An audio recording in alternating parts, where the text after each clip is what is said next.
Heidi, thanks Andrew, for coming along to this. no problem. So this is probably one of the longest time in preparing video chats I've had, because I think I first messaged you like 3 years ago. It was around then, yeah. It's been a long time coming because it was always a logistical thing in terms of I definitely will do this as soon as I'm in the area where you are. Never was at the right time, and now we don't travel at all. So it's sort of taken that out of the equation, and here we are.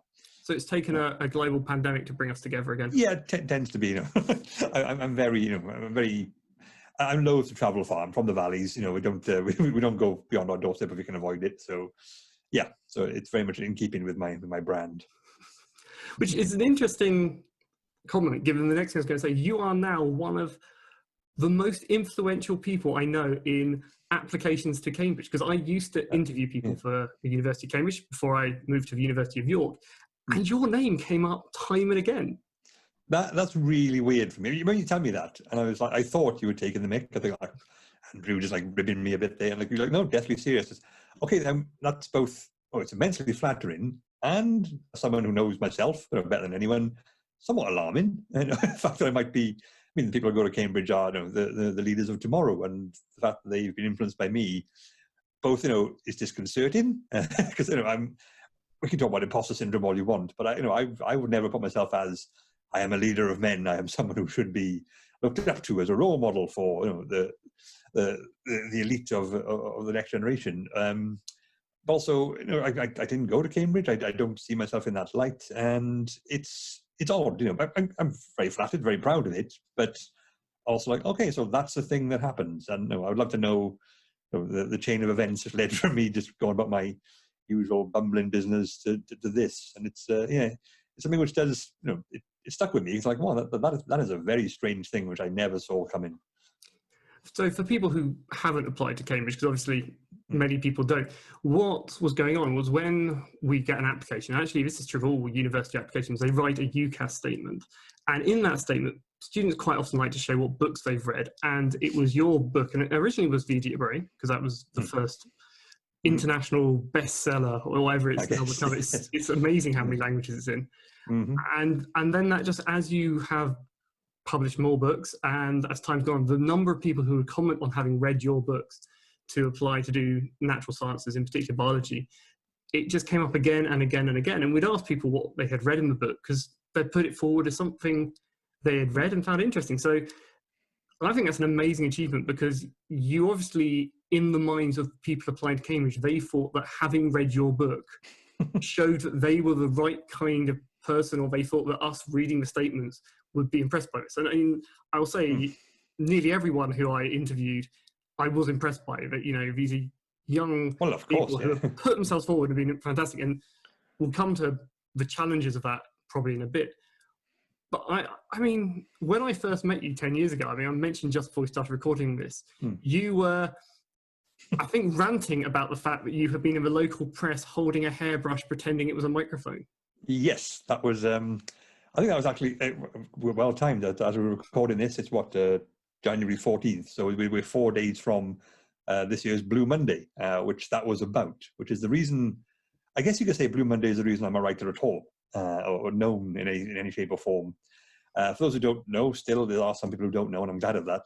Blue Monday is the third Monday in January, which is apparently the most depressing day of the year. I mean, this came up before 2020. I mean, there were a lot of contenders for the most depressing day of the year last year, and 2021 has quite a few going for it already. But yeah, it apparently is an equation which says, taking all these factors in together, this is the most depressing day of the year, and the media just jumped on it as a story, and it was even at the most basic in cursory investigation of it, it just falls apart. The equation itself is utterly meaningless in any sort of mathematical or scientifically rigorous sense. It combines factors like weather, motivation, debt level, time since Christmas. These are things you can't really combine in any quantitative way. And it was just, I mean, if you look into the actual history of it, it was just put together by a travel company. I think it was Sky Travel. I'm not sure if that's linked to Sky Rupert Murdoch, but either way, they came up with it and just cast around looking for an academic to put his name to it. They found a guy, Dr. Cliff Arnall. This isn't like secret information. It's very much in the papers. And he's not let's say, he's not the most. His credentials also they sort of crumble a bit under scrutiny. He used to build himself as a Cardiff University psychologist a lot, and based on the fact that he once taught like evening classes in the Cardiff affiliated adult education centre for well-being and things. So he's never been employed by or worked with the psychology school in Cardiff, which, as it happens, when I first found out, I was actually a Cardiff University psychologist, and I was in the media doing stuff for a comedy show I was doing, because I've been doing stand-up on and off for 15 years now. Good Lord, I'm very old. And it, so they asked me, have you got anything to say about this? And I said, well, what is it? I hadn't heard of it before. And they said, well, it's Blue Monday. Oh, well, I'll look it up and let you know. And I thought, oh, this is nonsense. I can absolutely say this is absolutely nonsense. So I did a big long interview with the local newspaper, and they so I explained why it's all nonsense.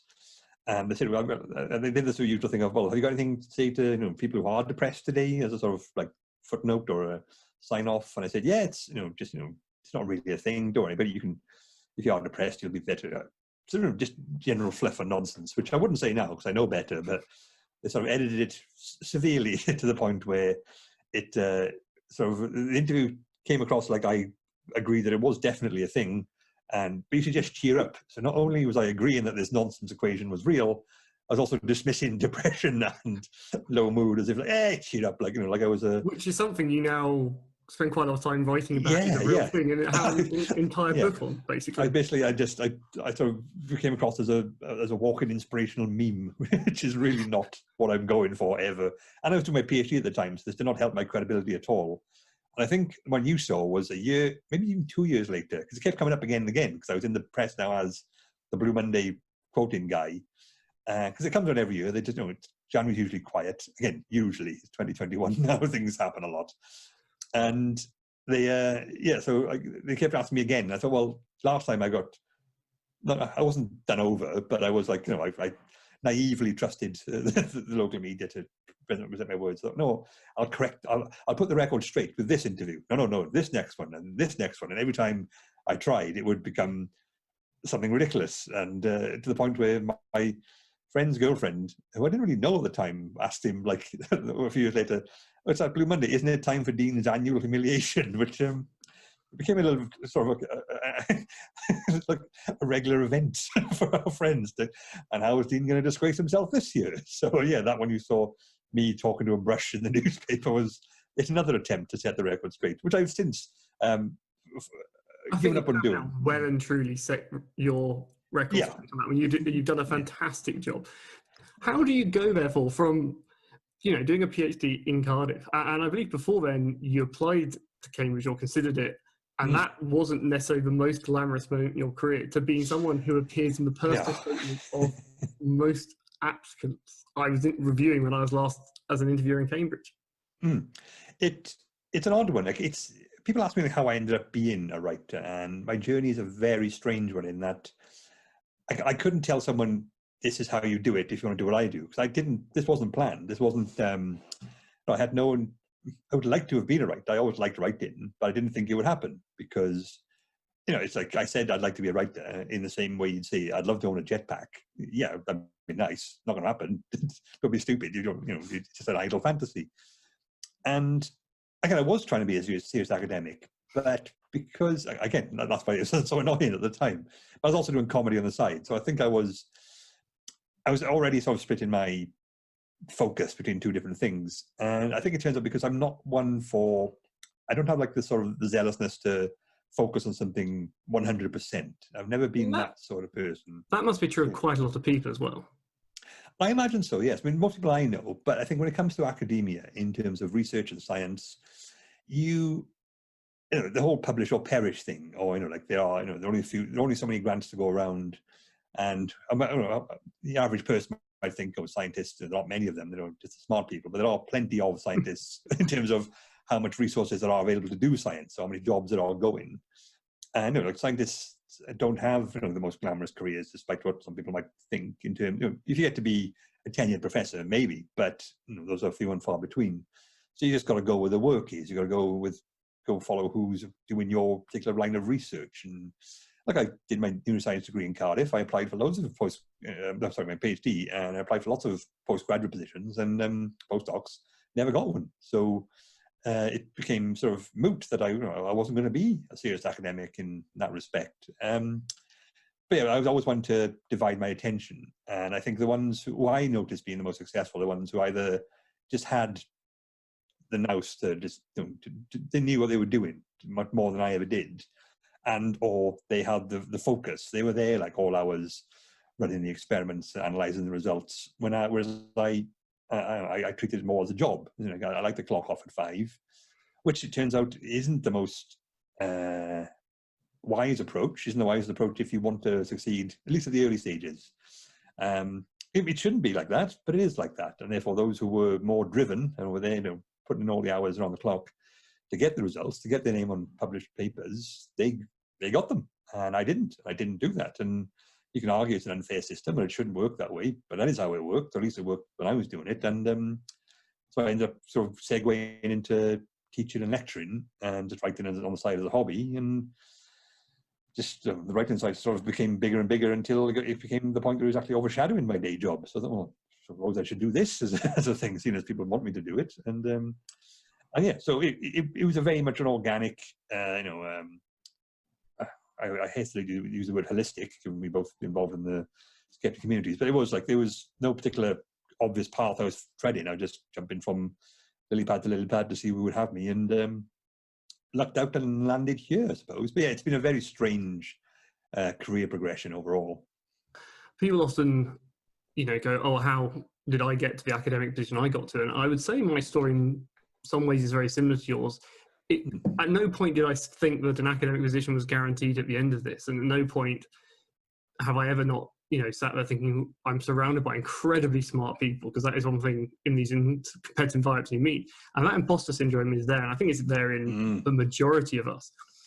And I've followed two things really. One, where I've tried to do things I enjoy, and I think that's perfectly natural, but also where the opportunities have opened up. And I mean, I'm never going to write the type of book you write, just simply because I don't particularly enjoy the idea of sitting down and trying to write an entire book. And I think it would be a terrible thing for me to commit to. I do quite like the idea of having a book on the shelf, but that's, I think, a romanticism that some people maybe fall into, and I've worked hard to avoid. Yes, there are actually, I can't name names, but there are certain predatory publishing firms which take advantage of that very, that desire, which they will sort of approach academics and say, we'll publish your book. They won't give them an advance. They'll give them a very, very, very small cut of royalties if everyone's the money back. Or if they do give them an advance, it's very small. And so what happens is the academic writes the book, and for little or no money, they just do it in their own spare time, because they have tenure or career. They have the ability to set their own schedule, and they'll give it to the publishers. Eventually, will print it, but then because it's officially a science book or a history book, or like it's an academic book, then pretty much all libraries or reference libraries will order at least one copy. So they'll sell 1,000 copies that way, make a profit on that. And they'll do no marketing or no promotion for the book. So the academic gets the book on the shelf. They get essentially a free book which the libraries will buy, and do that 3 or 4 times a year. That's a tidy profit. And yeah, so like there are businesses devoted to that particular desire to just have your book on a shelf, regardless whether or not anyone else reads it. I guess you can argue every thesis is like that. I don't mind on my shelf right now, and no one's ever read it, got me and my markers, and they didn't enjoy it. Academic PhDs are one of those weirdest things ever, but we make these huge tomes of our life's works just to sit in a dusty place somewhere. And especially since all the good bits are hopefully published. It's yes, the thing. Yeah, it's like there are highlights out there if you want them. But, yeah, it's very odd. So, I mean, you reflect on the fact you went to Cardiff. You obviously did your PhD there. I mentioned this earlier, you did actually consider going to Cambridge. How did that go for you? I think the words "not great" apply in terms of, I didn't end up in Cambridge, as we said. I did both my undergraduate and postgraduate in Cardiff. Again, there's that sort of, I think I'm a South Wales Valley boy, born and bred. Like I live from a very small community, the Garrow Valley, Pontycumber, the village in the Garrow Valley, and hence my Twitter handle, Garrow Boy, which I explain to everyone when they first meet me, say, what's that about? And it's just, this is where I'm from. Like I thought I might be the first person from the Garrow on Twitter. I don't know. It was a long time ago, and I didn't think anyone would care who I was when I chose the name. Hence, it's become a kind of sort of, it's been a bit of annoyance really, but it's too late now. I've got stuck with it. So yeah, I went to a state school. I went to, and I've told this story elsewhere, but I'll tell it again because it's very relevant to this conversation. I went to a state school in an economically deprived, economically depressed area. Oversubscribed state school, underfunded. I won't say understaffed. They were. It wasn't run down. It wasn't like falling apart. But they were. They were still teaching kids in porter cabins, which were meant to last like a year, and then they've been there since the 70s. So, winter time, you had some heat. The old heaters going, cast out. Like kids kept their coats on. Every kid kept their clothes on. There wasn't. I don't know what you're thinking about that. My area, we weren't even tribal yet. So it was like very it was not a school geared towards academic heights. It was it's a school that got by, and it was it was also a very big school. Like there were well over 1,000 students easily, and it was an upper and lower school, and it also had a reputation of being kind of a rough school. It was the one in the air which people like, oh, don't go there. That's all the rowdy kids go. Or more stern words than that were used. Are you proud of that? I suppose it's a thing. I mean, my father and my cousins went. They sort of reinforced that reputation.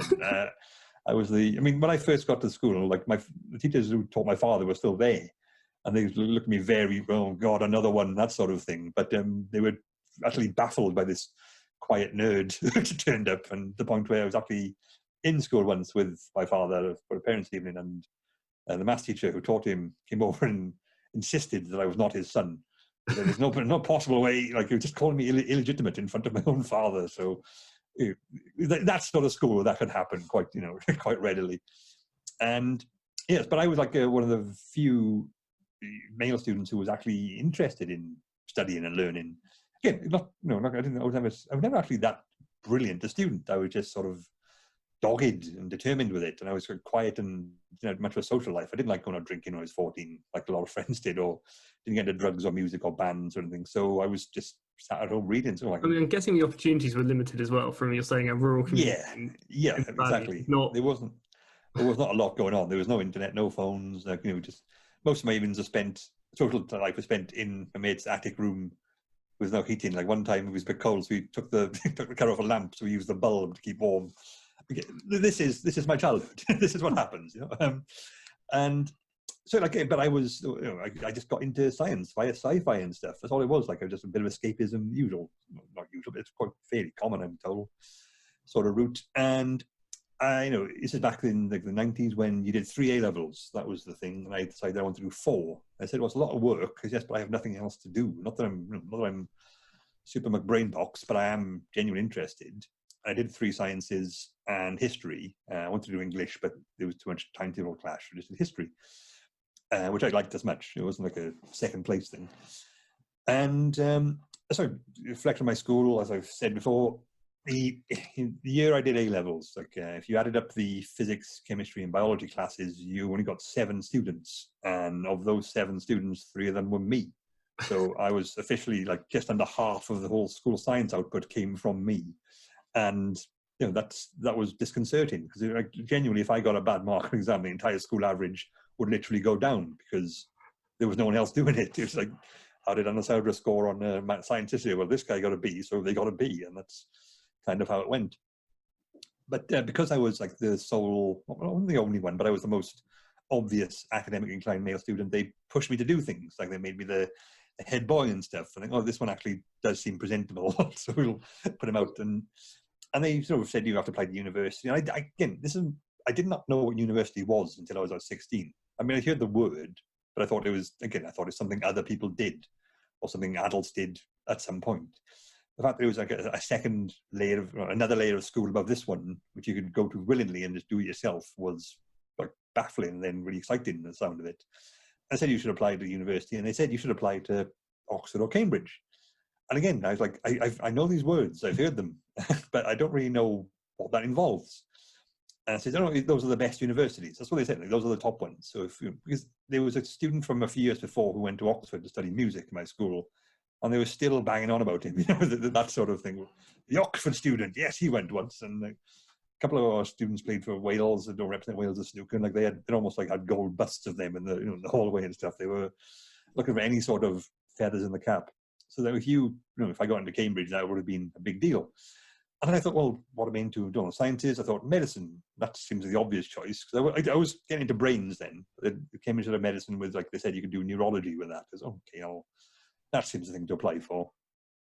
But I'd read the prospectus for Cambridge, but I read a lot of prospectuses. They didn't stand out as Cambridge doesn't say in the prospectus, "This is the best university. Ignore the others." They don't say that because even if whenever you think of Cambridge, no one's that pompous, I'm sure. Yeah, they have a reputation, but of course, you can't just write that down. But these days, of course, people will quite happily post the league tables, which we could probably have an entire half an hour chat on how. Precisely, yeah.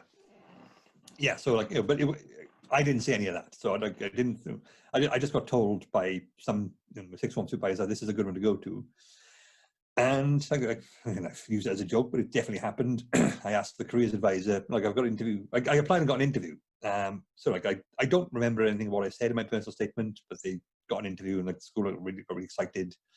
So I went to this careers advisor and said, "What can you tell me about Cambridge? No, I'm going to get an interview." And he said, "The only people who go to Cambridge are gays and Russian spies." Again, that was the full insight I had about Cambridge to go to prep this interview. So again, it's not really a lot to work with. But again, I did go to apply for Cambridge, and I found out more since then. And I was just such a fish out of water for it. I mean, I knew sort of as soon as I started talking to people, I was not going to get in here because I don't have the insight. I don't have the vocabulary. I don't have the sort of awareness of what this even is to make a good impression. I think I made a bad impression. I think I'm thinking, "Oh my God, can you see that guy?" I mean, I had a shirt and tie on and stuff, but I was sat in the waiting area with some other students who were clearly far more suited, and they were discussing the subject of their latest debate club. So they turned to me and said, "Well, what was your most recent debate club?" And, what? Michael said Darren snogged his girlfriend and they had a fight behind the shed. And is that a debate? I'm not sure. That's I just mumbled something. So it was, I was very uncomfortable in terms of what was expected of me, and it was very much the cliched Cambridge experience. I went to I had two separate interviews. The second one, I went into the professor's room, and it was big shag carpet, leather bookcases, roaring fireplace, red leather armchairs, sitting there drinking tea like this. "So, why do you want to do medicine?" I was looking around, "Is this a piss take?" And I'm not entirely sure. So I just mumbled through it and fast because I did not know what I would do there. I didn't know how I would fit in. And it's become up a lot of things. That sort of is a reflection of background. And I don't really, you can't blame Cambridge for that. That wasn't like their fault. That they were who they were. That this is how this place is. It's always been, for literally centuries, this is how it's been. And I had no awareness. I had no information available to me, and it wasn't given to me, and it wasn't encouraged. There was no reason. I was not the smartest student in my school, and there's plenty of students there who were smarter than me, and still are. I see them out and about. I'm sure they are still innately more intelligent than I am. And there's no reason why most of them, a lot of them, couldn't have gone to Cambridge or Oxford or whatever. But it was never even mentioned as a possibility until I started pushing some boundaries with regards to academic inclinations. And even when they told me I should go to Cambridge, but there was no, to say there was no effort to sort of prep me or coach me for it. I don't think even my teachers knew how it worked at all. None of them had been. It was a case of, that's a place you apply to when you're smart, so go there. The lack of knowledge how Cambridge works is something that's a real challenge for everyone. And the good thing I can say, since you applied and when I was interviewing, which is only, I stopped last year, is there's now so many more resources. Students put stuff on YouTube, so you can actually look at a video of it. When I applied as well, because I applied to Oxford, I had hardly any idea about Oxford. And my dad actually went to Oxford through a long, convoluted story. He was you may be aware of this, when the British Empire collapsed, all the private schools in the UK have this big problem. They had no rich people in the empire to educate. So they got the government to pay for state school pupils to go to schools like Dulwich. So my dad got swept up in this. And then Dulwich pushed him through to Oxford, and he got the Oxford degree, and he loved it there, and he had a great time. But you know, when I talk to him today and go, oh, do you have any career advice? I haven't done it since, actually. I did this once. And he went, well, I don't know. I just applied for jobs. That's a man who's done his entire career through the engineering industry in the UK. That was the level of what he could do. He just muddled along. And honestly, I think he didn't quite understand what had happened to him at Oxford, other than the fact that he met people, he had great times. And he was very keen, because he had such a good time, his children would go. And I then went, and because of his experience in Dulwich, he paid for us to have private education, which we can debate. It's fine. But it was a private school in South Croydon, so, you know, we're not talking about Eton. And the difference between what you're talking about and what I had was huge. And one of the things was they had like an afternoon where they took everyone and said, well, if you want to apply to Cambridge and Oxford, we'll put you forward. They helped you write your personal statement. But, and I think this was really clear, is they also, I don't think, had the faintest idea what half of them were doing anyway, because none of them had been there. Like a few people had. It was the kind of school where the head teacher had been to Cambridge. But I remember one thing went to me is, oh, well, we don't know anyone at Hertford, which is where I ended up applying. And I was like, well, why does that matter? And you know, now I've been on the interview panel, I think it's quite clear to say, if I have ever met someone from my school, which interestingly I never did in the entire time I was interviewing, and they send 60 people a year to Oxford successfully, so I think they were avoiding me. I would never have given them a benefit. I would never have, no one I met in the Cambridge system would ever have wanted that.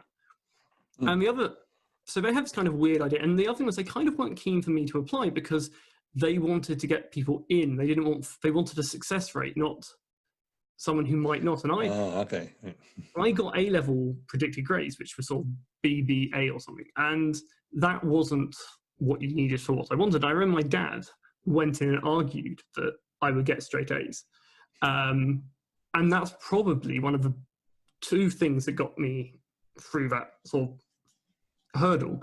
And they did. They accepted that he had a point. And I then got the interview. And the interview itself, like you know, even with all that benefit, I went to this college. Oxford does this thing where you stay over for a bit. So I was sleeping in this college. It is like Harry Potter. Yeah, thank you. Now there's a cultural reference for that, yes, but it was Harry Potter. Yeah, you saw Harry Potter came along, you know, you have dinner in this hall, and I met people, and I remember feeling so small and so tiny. I never considered myself that smart in the school. And someone was lecturing me on how I got everything wrong in my interview. I think it was the day after. He said, oh, you've drawn your curly arrows wrong in your diagrams because it should be like this. And it was stuff we hadn't even studied. And I never saw him again, but I got in. So take it as you will. But I remember the moment I thought I messed up my interview completely was when the professor who was interviewing me wrote down the Arrhenius equation, which is the one that says if you heat up a chemical reaction, it goes faster, which, I mean, I think most people, I did that idea, even if they don't know the maths. And he said, explain how this equation works. And I remember panicking because the equation he wrote down, I said, well, if that says if you heat up the reaction, it goes slower. And he went, oh, I forgot the minus sign. And to this day, I feel I've walked away from that thinking horrified because you nonchalant just wrote it. I wonder if that's the only thing I achieved in that interview was to spot the minus sign. I'll never know. And I'm sure nobody remembers the interview because I think the students have it ingrained in so much more. And I find that such a shame because obviously the thing I tried so hard when I then ended up at interviewing was to put people at ease, not to do something nonchalant to go, oh, it doesn't matter. Of course it matters to the candidate. And really, we really wanted to get that diversity in. So we wanted people like you to come to our college, to apply to our college, because we wanted to see that in the studentship. Because if you lack diversity, you very quickly lack ideas. You lack any of the benefits. And, you know, I remember the number of times we all had to say, when a student came in, we're really sorry we stuck you in a dark, musty corridor in this 800-year-old building. Because that's what you do, and you have to admit them, this is weird. And in fairness, we've moved on from most of the students. I think medical students still do, but most students weren't coming in suits by the time I left. My room had IKEA furniture. And things have changed. But how you battle that first impression, that disconnect of something which is trying so hard to be accessible, but has this reputation which is partly deserved. I met enough people in Cambridge that fulfill exactly what you're talking about. I think it would be lovely to see more people apply from those backgrounds who can achieve it. But at the same time, and I think this is where I think your story is really important, is I don't think I want to push the idea that Oxbridge is the be-all and end-all of UK education. That's the thing, yeah. It's it's Oxbridge is so it's a word. Oxbridge and Cambridge. It becomes it's a crazy word because yeah. I know so many people who went, I didn't realise Oxbridge wasn't a place. Yeah, I've heard so many people say that as in, well, right. So it's not real. It's like, you know, it's like platform 9 3/4. Like, no, that's not a thing. That's never been a thing. But it is. Yeah, it's like a byword for the elite of UK education. I think there's obviously going to be there's plenty in modern society which does still reinforce and maintain that. I mean, the whole you've seen all the stats of privately educated people make up a small fraction of the population, but they make up a massive majority of all the top flight jobs of the judges, the CEOs, the politicians. I think when there are 70 million people in this country right now, and like a few thousand went to Oxford or Cambridge, and like half the prime ministers in history have gone to Oxford or Cambridge, I mean that is technically a damning statistic. You can't just say that's it's not something which you can just say, oh, they just happen to be better.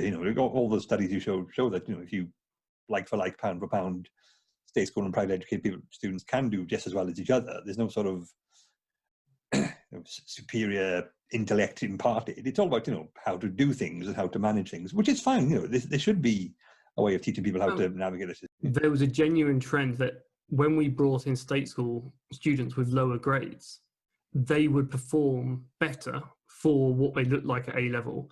They'd often be more engaged and often be more proactive because they came from often different learning style. Now, there are really bad private schools out there, so none of these rules are hard and fast.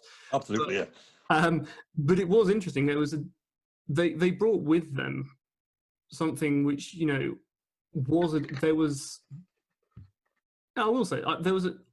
rarely found the entitlement you may find in some private school people in the state system. That doesn't apply to everyone. I hope it doesn't apply to me. But it was interesting because you felt, as someone who brought these people in, usually you could be more confident on the basis of those grades that they probably would, after the first year, actually do better because they now were on a level playing field. Yeah, that's again most of the neuroscientific or psychological studies do back that up. As in, the context you're in is a big part of how well you achieve. And if you put a private school student in a state school and a state school, like some sort of Hollywood character swap, two identical people to swap lives, you probably would see a sort of decline in grades of one and an increase in the other, because we are a product of our environment, and that's just how brains work, how people work, and there's nothing to be done about that. That's just how we function as a species. So I don't think I have sort of been vocal about it before, and I think my point was too crude. Like, I have no particular issue with anyone who went to private school, and unless they do the thing of, I'm in private school, therefore I'm better than you. And I do find it happens online. Like, private school students do get the cream of the crop and the best picks of all the jobs. Like I said, they have more doors are open to them because that's part of the system. Again, that's not their fault. Like, people, someone who went to private school does not get to choose that more often than not. They don't. Very few kids just harangue their parents until they get sent to a posh boarding school. Like, a lot of them would rather not go. But life is what it is.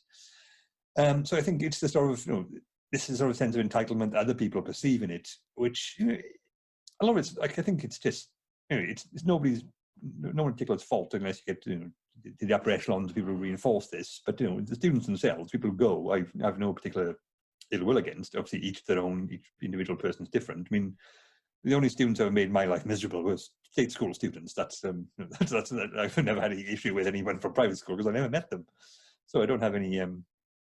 But yeah, there will be a difference in sort of expectations from a state school student. I like to say sometimes it can work to your advantage, as in I think my background has been an advantage in many ways, and I like to think a more, well, cheesy, sort of a more common touch, or like I have the ability to say, well, I've been there. Like I've not been, like, I'm not a child of wealth, I'm not a child of privilege. I mean, I spent like after my first degree, I didn't want to I didn't want to go straight into PhD because I was kind of thinking, am I just shying away from the real world here? So I got a job, and I spent like nearly 2 years embalming cadavers for the medical school. You know, when it comes to getting your hands dirty, it doesn't get much dirtier than that, I suppose. But you know, before that, I was trying to make ends meet. I was working a series of temporary jobs. I bought a shoes were falling apart on my feet. I bought a new pair, the cheapest I could find. Then I stepped on like a shard of glass 2 days later, so I put a hole in them, and it was winter time. So I spent 3 months just walking around with like carrier bags inside my shoes, stop the water coming in. And I've done that. I've lived that, and it's, you know, it's informative. It shows you like, oh, this is what happens when you don't have money or connections or the ability to, you know, say, can you help me out here, mate, and get me this, you know, this stock market job. So yeah, like I think it does help you having that sort of perspective to know what it's like to be, you know, living hand to mouth and the breadline and stuff. So it can be quite humbling. It can be quite informative, and I think it comes across in, you know, in interviews, not just for Cambridge, but for anywhere. But I do think that, again, based on what I've experienced, it's such an easy get out to say, oh, Cambridge or Oxford, they're elitists, they exclude people, they don't want, you know, the riffraff in, they only have a few in to make up the numbers, box ticking exercises. And maybe that was true at one point, I don't know. But I say, from my experience, I didn't get in, and I'm pleased, because I would not have enjoyed it. I'm reasonably sure of that. It was too much of a culture leap, you know. I would have had like Paris syndrome, where the Japanese tourists come to Paris and expect the Hollywood, and they get the real Paris, and they actually have a psychological breakdown. It's a known thing. It's a really strange phenomenon. But yeah, it's like you have all these expectations, and you're just so out of your comfort zone, you actually become disturbed by it. And I think I would have been like that, because I would have not known how to function. I wasn't a coddled child, but like I'm from a tiny community in the middle of nowhere, so I don't know how 600-year-old universities work or anything like that. But yeah, so you know, if there is a sort of dismissive culture, it goes two ways. In, like I said, my career advisor said the only people who go to Cambridge are gays and Russian spies. That's not true. It's a ridiculous. Well, I would say it's not even a stereotype. I've never heard anyone say that before or since. I don't think that counts as a stereotype. But yeah, so like there was this dismissive attitude from my angle, my side of the equation as well, as in, you don't want to go there. That's ridiculous. You know, it's all posh people. They don't do much. They just turn up and like, drink brandy and go.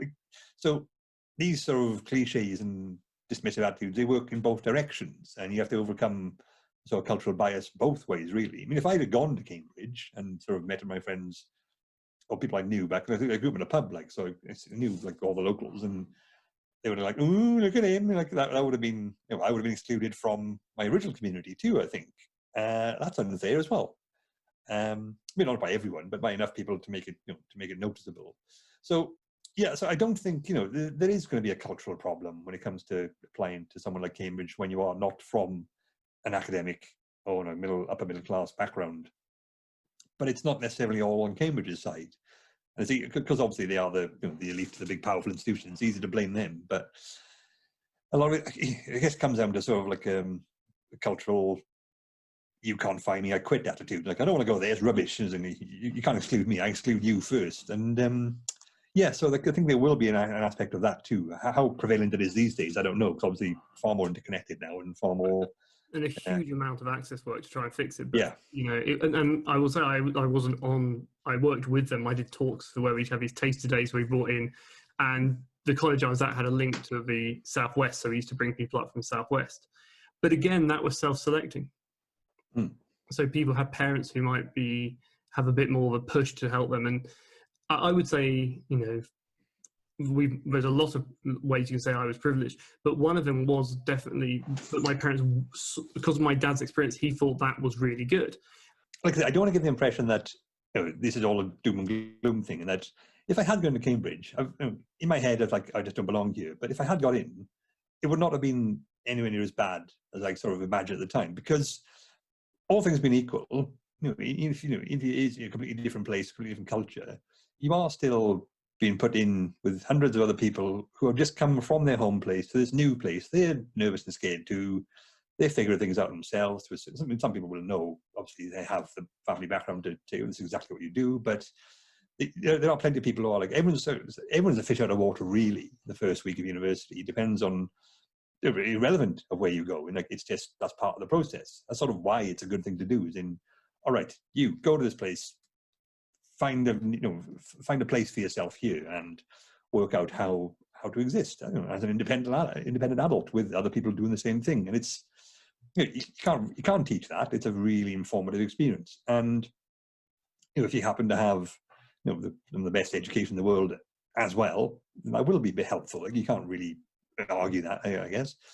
But I think it's also interesting to think, like, the whole interview process is such a weird context. It doesn't really happen before or since. Like, when you go to, it's like exams, I suppose. It does show that you have learned this stuff, but there's not going to be any other context in your life where you're like, okay, you come in here and sit down and just write anything you know about this. You've got 2 hours and you can't talk. That's not something which happens in any other situation. It's like, the workplace has vaguely similar things. So, like a Cambridge or Oxford or any university interview, I think Cambridge may have a more sort of set format for it, because like I interviewed other places, when Swansea, Cardiff, Bristol, a few others. Well, of course, those interviews have all gone now. So I got interviewed at every university I applied for, and it was only until I started interviewing at Cambridge, I said, well, they go and get interviewed other places, and someone said, no, they don't. That's made the Cambridge and Oxford interview seem to be this massive institution. Yeah. Well, I heard like they had exams to get into Cambridge. They have gone back to entrance exams again, and there was a lot of that. Yeah. Because I was there when we were debating that and arguing it, and there was a lot of debate over it. And I know the pros and cons of that. I mean, I felt it was, unfortunately, probably going to end up being more of a barrier than it was good. However, those exams will be now getting the data, and what they argue is the data from those exams are a far better predictor of how you'll do at Cambridge. And given we've already said that state school people do fine once they get there, and I said an equal part, obviously it is a bit more complicated than that, but with that environment, that would suggest that actually that those exams done correctly can work well. And one of the problems that was arguing for them was that A-levels, basically, when you're picking everyone on the top end of A-level results, is it's so pushed up to 100%. Somebody has a bad day, someone has just makes a little mistake, and there isn't enough discrimination. And what you want is a bit more headroom and a bit more space to make the numbers work. But of course, you then put another thing that people have to do, and I think that's, when I went to interview, there was no entrance exam for chemistry. I picked the college by the one that had the lowest applicants per place, because they published the information. And and all my universities were interviewing me, though it varied in intensity. But I understand there are probably people who are really concerned by that, and there are almost certainly now companies that will train people to do those tests. Yeah, I think that's the thing. When you've got a format, people are trained to do it. Like, people are, like, say, hothouse to do the interview. And I think that can be self-limiting or self-defeating in itself, as in you don't get to see the person. You don't get to see, would this person be good at Cambridge? You can say, okay, what I'm seeing here is an end product of a training process. I've got some sort of, not an automaton, but close enough, really, as in this is how you behave in interviews, like firm handshakes, maintain eye contact. That isn't a thing that, that doesn't tell you anything. It just tells you, like, you've been told almost the cheat codes as to how it works. And I think, like, I do a lot of stand-up. It's like people are taught to do stand-up in classes, and I've never really sort of got on with that concept, as in, obviously, tips and tricks of delivery and performance, but it's one of those things that you can't really teach that. You've got to be yourself, or you've got to have your own style and flair to it. You can't just, like, if you're all doing the exact same thing with the same lessons, it becomes essentially meaningless.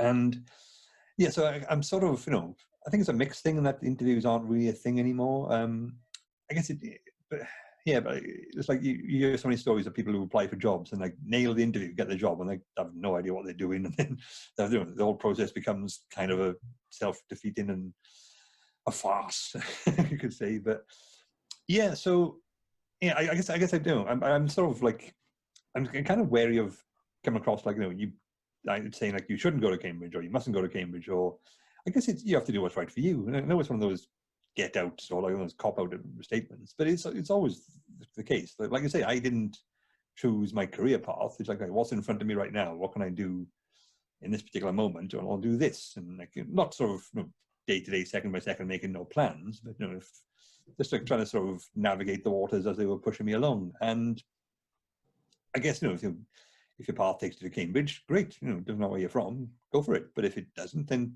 also don't worry. That's fine too.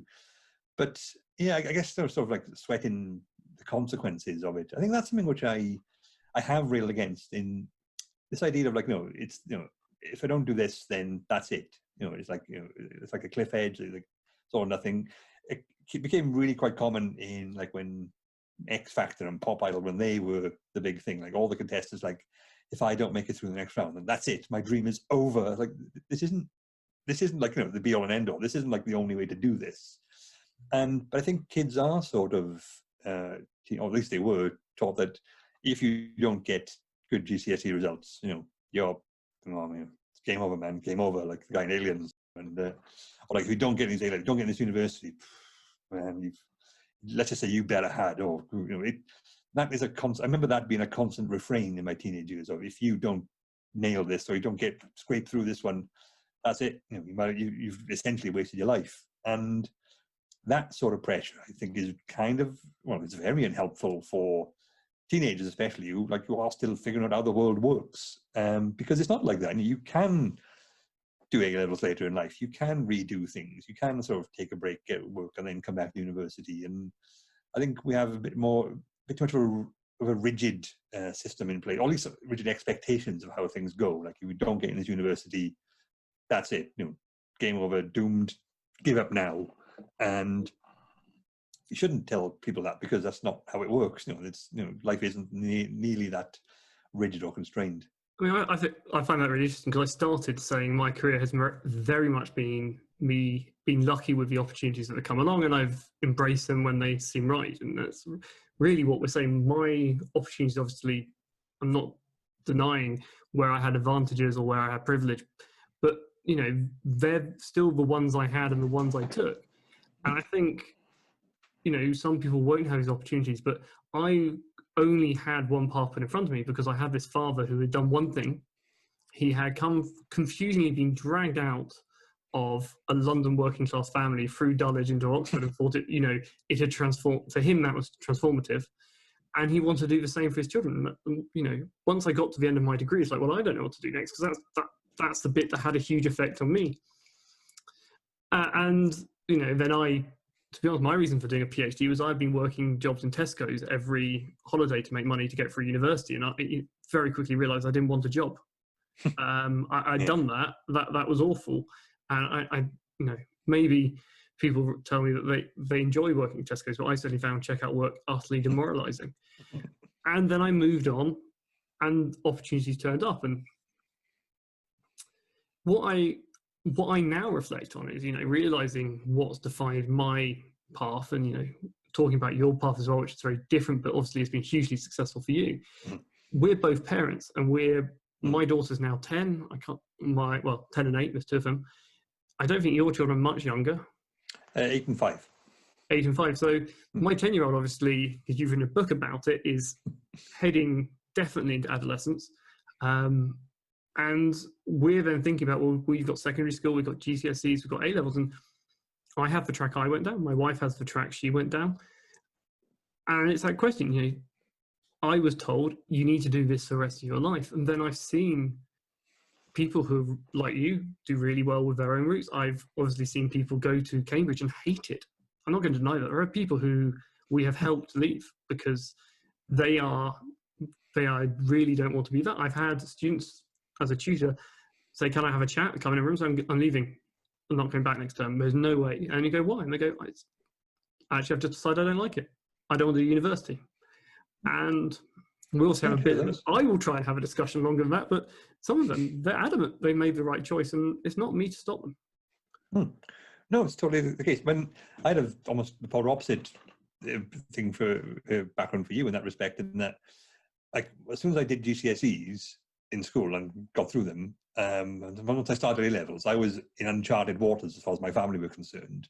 So they were incredibly supportive. I never had any sort of parental pushback from my decisions, because once I got past, into A levels, they're like, well, we have no idea what happens here. So as far as we're concerned, you're doing the right thing, whatever you choose to do, because we have no frame of reference. So crack on and take it as far as you can. We'll be there to support you as best we can. But I had the support. I definitely had the familial, reinforcement and like the positive drive to sort of do the best you can. But I had no guidance because there was none to be had. So I was sort of figuring things out as I went along, and I guess that was sort of both an advantage and a disadvantage in a way, because especially when I got to PhD level, I remember sort of thinking, I don't know how this works. I mean, I know what a PhD is. I know you have to do your research, but I don't know. Like I think I was in my late second year when I realized, oh, you're supposed to apply to go to conferences and stuff. Yeah, that's what we do. No one mentioned that. I thought you had to be invited. I thought you had to say, like a more traditional teaching thing is like this week the course is going on this trip, and I didn't realize you had to sort of put yourself out there. It's like, I had a massive lag of that. Everyone else had met loads of contacts and stuff, and I just didn't know that was the thing you had to do. Again, like, not entirely blameless in that I was always doing lots of other things too, so I was distracted from my main work. But again, I didn't know that was a bad thing to do. I didn't know anything you had to. I thought it was like a job. I think you could just. I came from undergraduate where you had like 3 or 4 lectures a day and some lab time. Then you could do what you wanted in your own time, as long as you got the work done. It was fine, and it wasn't quite like that. And so I was figuring things out as I went along, which obviously held me back somewhat compared to my peers.